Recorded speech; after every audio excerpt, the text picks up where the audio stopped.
Okay, now we're going to replace a blade, a dull blade. I would turn off your power on the side here. Either one is fine. And we can remove the cover, and the cover slides straight up and off of here. And it's actually held on by the flanges of the electrical box in the back. And as I pull that off and set it off to the side, here is the sensor or micro switch that activates the cover. And here's the micro switch I was talking about that activates, that trips the lobe to make it do one revolution on the blade and then come back up. For the most part, all this stuff should be adjusted. When you put the cover back on, just make sure you don't grab this thing because it is facing the other direction. You just need an Allen wrench, 5/16 Allen wrench, to remove the socket head cap screws, and then the blade should drop down, and we can take those out and we can slide it straight out this way, put the new blade in, and slide it in this way and back up.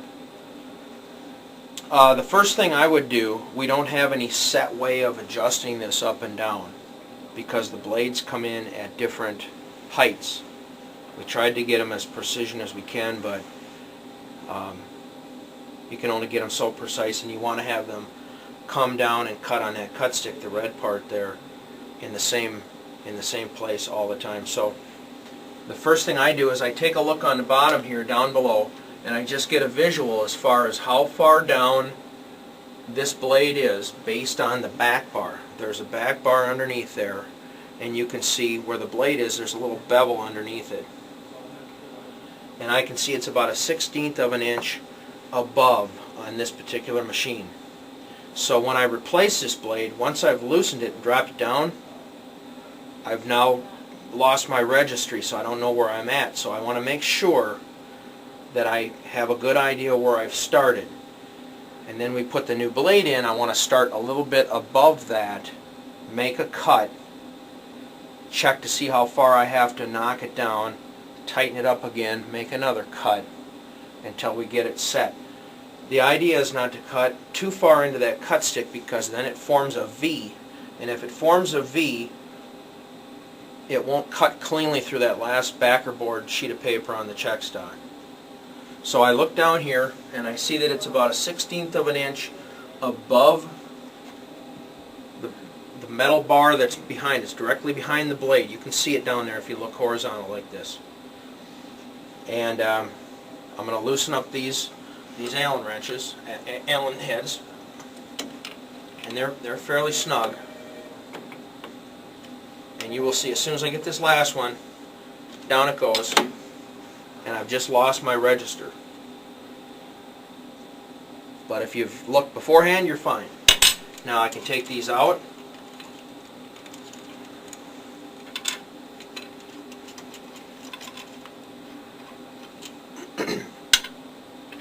And I can poke this blade straight out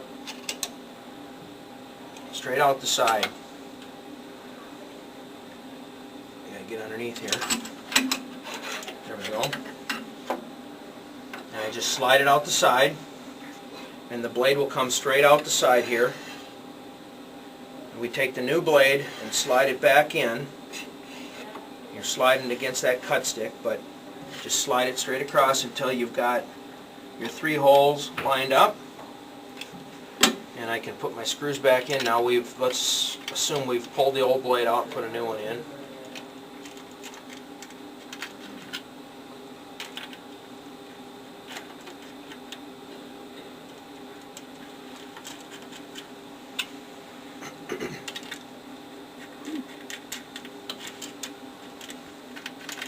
And then I go down here, level again, and push it straight up.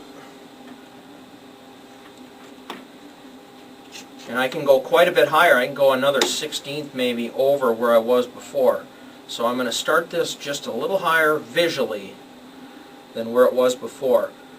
After you've done a couple of these things, you could just about nail it on the first one, but it's kind of an odd way of doing it, but it seems to work pretty well. Now I'm a little bit high. I don't think it's going to cut through. So I just snug these up enough so that it doesn't slip on me.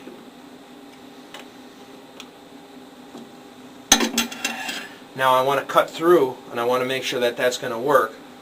And so I turn this back on. It will not work unless this is over.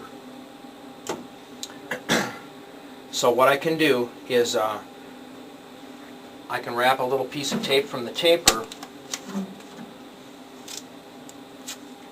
on here. I would recommend that you do this only when you're around without the customer, because they're not supposed to see or know that you can kind of do this and run it. It's just kind of a safety deal, although you just want to keep your fingers out of there. I've got some stock ready to go here that I can test, and I need to push this forward because I need to trip this bottom micro switch down here, so I'm ready to go. So I push that in just a little bit. I'm just going to see where I'm at, and I hit the shear button once. I go down, and you can see that it did not shear all the way through. I can pretty much see exactly how much farther I have to come down.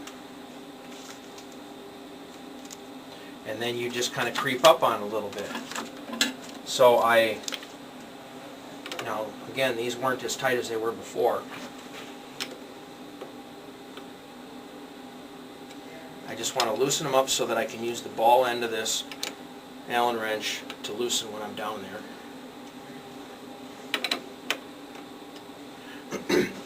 And if you think you can do it without this, that's fine, but if you need something to I'm just going to tink this down a little bit.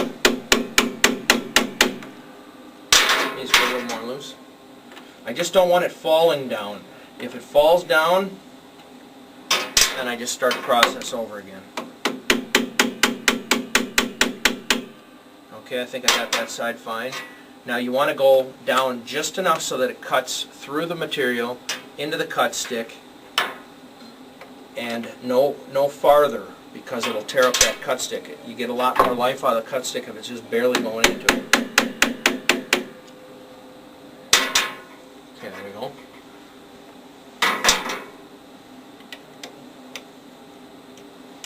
So I snug this up a little bit, and I give my paper stock another try. I want to get the whole thing here.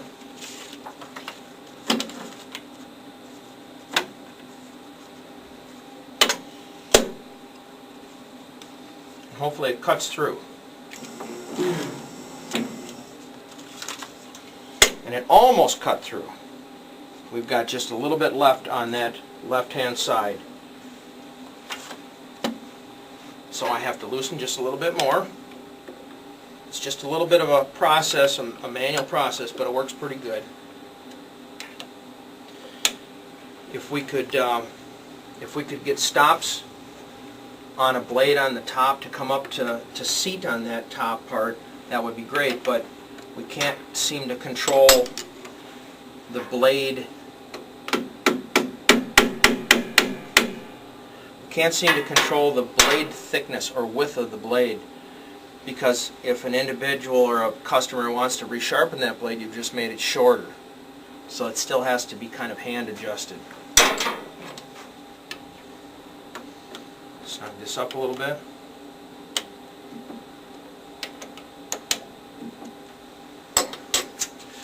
And we'll see if we can cut through all the way. Watch your fingers. There we go. And it cut through all the way. So now the blade is adjusted correctly. I just want to go back and give it a little bit more. It doesn't have to be really wrenched on, but it just needs to be in a spot that it doesn't start slipping back up. Also, when you come to the bank, you're going to want to flip this cut stick, this red piece right here. That's a piece of plastic that goes down, and the blade actually cuts into that, makes a line. If that's been kind of chewed up, you're going to want to flip that. There's four locations you can use that. What I do is take a screwdriver and come along this side here and get underneath it and just bring it up like this. And out it'll pop. And there's the cut stick. And you can see that there's a line there, possibly see that there's a line there from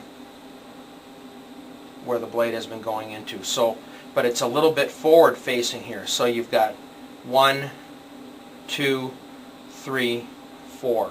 There's 4 moves on this.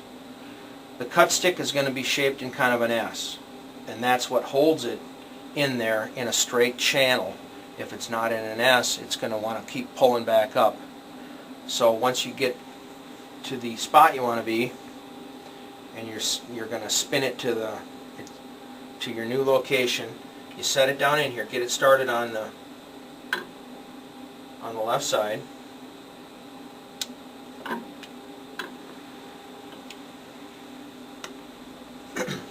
I've started it on the left side. There's a stop right here, so just push it over towards the stop, and then I would just pop it in, and you're set to go. You've now switched to cut stick or spun the cut stick.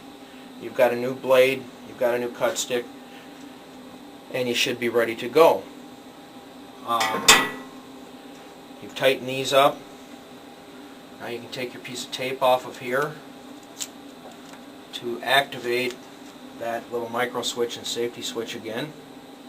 And we take our cover and we go to put this back on, and like I say, it goes right over the flanges. You might not be able to see it, but there's the electrical box in the back, and there's flanges on the box, and they go right over, they go right under these little formed slots for the cover.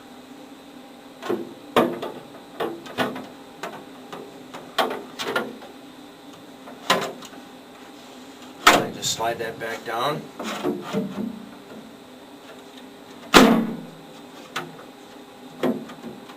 Make sure it's all the way down, and your wires will be running down. You'll see how the wires are run underneath there.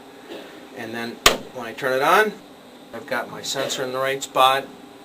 Everything should be ready to go. New blade, new cut stick, cover back on, and you're practically, I don't think there's anything else you need to do on this side right here.